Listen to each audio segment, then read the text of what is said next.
Buenos días a todos para esta transmisión especial, esta grabación especial de un episodio con Andrea Muratore, un invitado que ya conocen, analista que además de Inside Over colabora con muchas caras conocidas de YouTube y no solo eso. Hola Andrea. Hola Jean-Lu, buen domingo. Nosotros sonreímos porque siempre me alegra ver a Andrea y es un placer tenerlo de invitado. Pero como saben, tenemos que hablar de temas no muy felices. En particular, tenemos que informarles sobre las últimas novedades respecto a la guerra en Irán. Andrea, tú escribiste esta mañana temprano un artículo sobre la última novedad, es decir, la muerte de Jamenei. Sí, exacto. Yo esperé para escribirlo hasta que la noticia fuera confirmada. Finalmente, durante la noche en Italia, se confirmó con certeza lo que se rumoraba desde hacía horas. El momento que muchos esperaban, ya lo habíamos mencionado en el pasado en Vivo Juntos, es decir, la fecha de caducidad de la actual estructura de la República Islámica. Llegó de la manera más traumática que se podía esperar. El líder supremo, asesinado durante una reunión, fue atacado después de una operación israelo-estadounidense coordinada por la CIA y el Mossad, con una recolección de información muy intensa, incluso cambiando el momento para maximizar el daño contra el establecimiento iraní. Un segundo ataque de decapitación en pocos meses, pero que también muestra que una época que podía cerrarse se ha cerrado de la manera más traumática. Irán asediado, Irán en guerra. Ahora surge el dilema: ¿qué pasará con la República Islámica tras la muerte de su principal representante? Khomeini fue presidente del 80 al 89 y líder supremo desde entonces, acumulando poder durante 46 de los 47 años de este régimen. En parte, él era el régimen. Mira, entonces, ya ayer en la transmisión en vivo que hicimos junto con otros invitados, yo decía una cosa. En las primeras horas de la tarde, más o menos, empezaban a llegar las noticias sobre la muerte. El asunto, según yo, porque obviamente también por una cuestión de confusión de guerra, no se sabía mucha información al respecto. Había rumores por parte de las fuerzas de defensa de Israel y rumores obviamente por parte de las autoridades iraníes que desmentían. Cada quien jugaba su juego, es guerra y parte de la confusión. Y mezclar un poco las cartas de lo que ya estamos acostumbrados en estos conflictos. Pero algo que mencioné también ayer en vivo es que normalmente cuando las fuerzas de defensa de Israel, cuando Israel habla de la muerte, de la decapitación de un líder, en cuestión de unas horas o como mucho unos días, de hecho la confirmación llega. Esto me había hecho sospechar un poco. También sospeché porque aún no había videos que apareciera para desmentirlo, quizá herido o con una manta, para evitar ser geolocalizado y tranquilizar al pueblo. Ahora sabemos que de todos modos la figura, en parte por el tiempo, en parte, bueno, era de esperarse, una posible decapitación de la cúpula. Entonces, ¿qué sigue según tú? El escenario post-Khamenei es tan complejo que desde hace tiempo se discuten posibles escenarios. En caso de que esta figura, que tenía 87 años, así que su fallecimiento podía considerarse algo realista, llegara a faltar, entonces básicamente a corto plazo vemos que hay una figura clave que es Ali Larijani, quien es el secretario del Consejo de Seguridad Nacional, un organismo paralelo al gobierno que resuelve asuntos estratégicos y críticos emanado directamente del Rahbar, el líder supremo. Bueno, Larijani ha sido el hombre que en estas horas, después de que se hablara de una posible regencia por parte del vicepresidente, ha marcado la línea, es decir, por ahora, como estaba previsto, después de la guerra de los 12 días, la figura de Jamenei no será reemplazada por otro presidente. El Consejo de Guardianes, la Asamblea de Expertos y los demás órganos deben elegir quién será el sucesor en una nueva elección. Solo se votó una vez cuando murió Jamenei. Por ahora habrá un triunvirato de figuras que deberá gestionar temporalmente la transición, incluso en una fase muy crítica. Estas figuras son tres. Los miembros ya identificados son el presidente Masoud Pezeshkian y el jefe de jueces, la figura más alta del poder judicial iraní, Gholam Hossein Mosainejei. Espero haberlo pronunciado correctamente. Habrán notado a Khamenei. Yo también tengo problemas con los nombres, así que tranquilos. Noté a Khamenei, yo mismo tengo dificultades con los nombres. Tranquilo, exacto. Y el tercer miembro será un miembro del Consejo de Guardianes de la Constitución, un órgano que, como notaste, tiene 6 teólogos nombrados por el mismo Khamenei. Khamenei, yo primero. En cierto sentido, es una especie de magistratura suprema con los nombres, así que tranquilo, podré participar en las votaciones. Y quien queda excluido, entender en perspectiva quién podrá jugar un papel en la política iraní. Entonces, justamente el presidente, el jefe de la magistratura y esta figura para gestionar la guerra, obviamente, y la transición al post-Khamenei. Khamenei, siempre tengo dificultades con los nombres. Un nuevo hombre en el poder. He notado Khamenei, estoy hablando del mismo Larijani. Obviamente, primero tengo dificultades con los nombres, algo que no es obvio. Debe tener una respuesta negativa. Notaste o escuchaste hoy, me falta la contraparte, pero eso. Citando a nuestro amigo en común, el presidente Amedeo Khamenei, primero tengo dificultades con los nombres, así que tranquilo, habría notado a Khamenei reuniéndose precisamente en las plazas de Irán. Me hace llorar la muerte del líder. Sabemos que, de todos modos, esto primero es dificultad con los nombres, así que tranquilo, la muerte de un líder. Y por eso el pueblo sale a las calles, también por factores religiosos que deben considerarse. Todavía no he visto videos en cuanto a plazas que celebran. No sé si tú me puedes dar una perspectiva sobre esto y te conecto también otra pregunta. ¿No crees que este ataque de alguna manera, paradójicamente, refuerce el espíritu dentro de Irán? Sí, voy por partes. Obviamente es difícil pensar que Khamenei todavía tuviera el mismo consenso de antes. La reacción a las protestas de hace un mes evidenció a un líder desconectado de la realidad, por lo que muchos en Irán probablemente no lamenten su muerte. Dicho esto, la transición no es inmediata, ya que Irán tiene una gran historia. Trump y Netanyahu sostienen que eliminar a Khamenei debe facilitar una revuelta general contra el régimen. Ellos confunden varios niveles. El descontento no es necesariamente un preludio israelí o estadounidense. En este sentido, hay que entender que existe un aparato del sistema que en Irán sigue siendo sólido. Analicemos los hechos. Ayer Irán vio decapitada a su dirigencia, vio asesinado a su líder supremo, vio un golpe mortal. De lo contrario, Pakpur, que era el jefe de los, vio asesinado a Aziz Nasirzadeh, que era el ministro de Defensa, vio eliminada a una figura importantísima, Ali Shamkhani. Entonces, 4 figuras de alto rango, después de toda la decapitación que ocurrió en junio, aún así lograron responder, atacando a Israel y a otros 7 países de la región, bombardeando a los Emiratos Árabes, manteniendo una línea de control y mando coherente. Galibafi, el presidente, dijo algo muy indicativo. Estábamos preparados para cualquier escenario, incluida la muerte de Khamenei.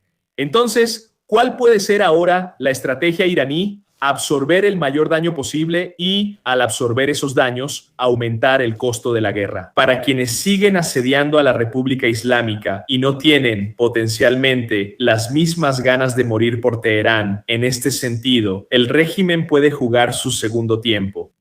Y paradójicamente, pensando desde una perspectiva político-estratégica, la muerte de Khamenei impone que sea la guerra, un poco como sucede en las competencias deportivas, la que marque la diferencia. Sobre quién es más digno de una sucesión, me explico, uno de los escenarios que hemos planteado a menudo, hablando de la guerra estadounidense-israelí contra Irán, era que era muy difícil pensar que el cambio de régimen llegara con las bombas. Creo que los hechos nos están dando la razón. ¿No has visto el colapso del sistema iraní, al menos por ahora?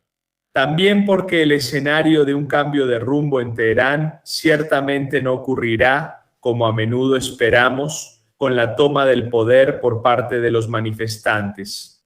No ocurrirá con el regreso del hijo del Shah como procónsul, ocurrirá como una transición político-militar. Hay que entender cuán traumático es dentro del grupo dirigente el hecho de que Rihani sea el hombre que ha tomado el mando de las operaciones. Nos cuenta cuánto, quizás hasta hoy, se está estructurando una idea que ve básicamente un compromiso de poder. Es decir, Rihani es considerada una figura que podría ser comparada con el Deng Xiaoping iraní. Transiciona a una fase menos ideológica y más concentrada en el poder del aparato de seguridad. Un combinado entonces entre un liderazgo menos teológico y más tecnocrático y el poder del aparato represivo y de seguridad. Esto, claro, en teoría y práctica. La verdadera prueba será la capacidad de resistir el asalto israelo-estadounidense. Ya casi termino, disculpa. Fíjense también en el hecho de que una figura que había sido relegada a los márgenes, como piensan, entonces el poder político ahora es puesto en la terna de mando de la República Islámica, algo que en caso de la muerte de Jamenei en su cama difícilmente habría podido suceder. Mientras hablabas, anoté algunos puntos que mencionaste. Entonces, antes que nada, estaba pensando que nosotros hicimos un análisis militar, o mejor dicho, fue realizado por Andrea Muratore sobre las capacidades ofensivas de Irán, que de alguna manera hemos aprendido a conocer, junto con las defensivas. En cambio, de los otros aparatos, o mejor dicho, de los otros actores involucrados, hay que preguntarle a Israel. Yo tuve la impresión, viendo las imágenes, obviamente por el momento es solo una impresión, los subrayo, que la respuesta que esta vez recibió América, Estados Unidos y los aliados, porque recordemos que de todas formas también estuvieron involucrados Dubái, Qatar y otros países del Golfo, fue un poco más débil, aunque sí hubo respuesta en comparación con la guerra de los 12 días, donde vimos la respuesta con cientos y miles de drones y cientos de misiles. Esta vez, en cambio, tuve la sensación de que, aunque sí hubo una respuesta con todas las plataformas que esperábamos, es decir, drones y misiles, fue ligeramente inferior. Ahora no sabemos si quizás se debió al hecho de que el ataque que llevaron a cabo Estados Unidos e Israel fue un ataque muy masivo.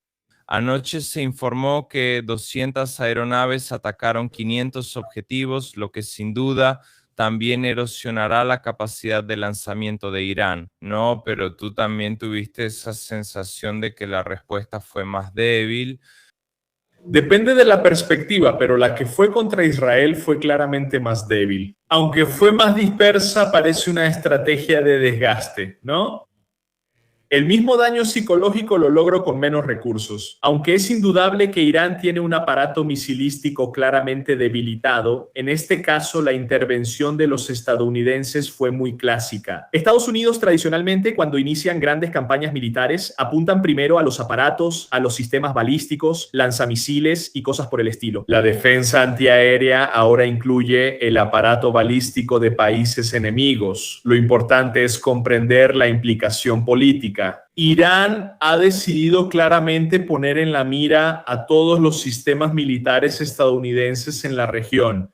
En la serie es más poderoso políticamente intentar atacar un barco, algo que hay que entender si Irán es capaz de hacer o de atacar. En la región, muchas pequeñas bases dispersas, porque piensen solo en cuánto puede ser el equilibrio entre el daño causado y el resultado político obtenido. Si la economía de Emiratos Árabes Unidos se detiene una semana, también se detiene Bahrein.